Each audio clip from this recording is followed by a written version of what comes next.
luy xew si guddi bari na lool. imagine mu nekk heure jinne yi rek loolu rek doy na.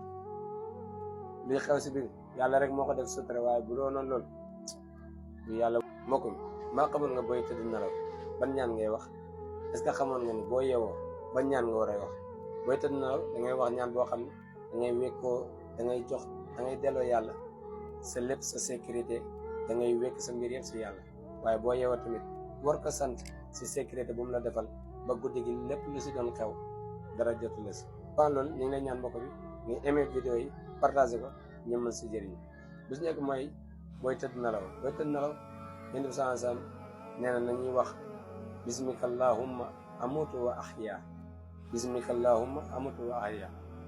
kenn nga koy wax boo demee ba jël seen loxo ndeyjoor daal di koy ngeganaayoo ci seen lex bi daal di tëdd si ngay soog a wax ñaan bi. lu muy tekk mooy lan? yàlla si sa tur bu sell bi, sa tur bu màgg bi si laay tàmbalee sama nelaw bii nii, xaw ma ba xam dinaa yeew wala du ma yeew. si sa tur bu tell bi si laay dundee, si laay deewee. boo yeewoo nag nga ne alhamdulillahi allazi ahyaana baadama amatana wa ilayhi nushur. maa ngi sant yàlla mi nga xam ne moo ma dekkilaat ginnaaw bi ma faatoo. ndax ku nelaw rek faatu nga, faatu bu ndaw.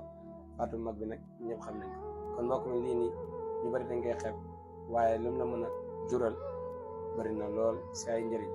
luy xew si guddi bari na lool. imagine mu nekk heure jinne yi rek loolu rek doy na.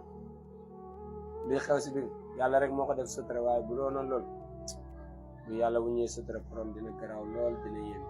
kon gars yi bu leen fàtte aimé vidéo yi. da ngeen jëf si vidéo bi incha allah.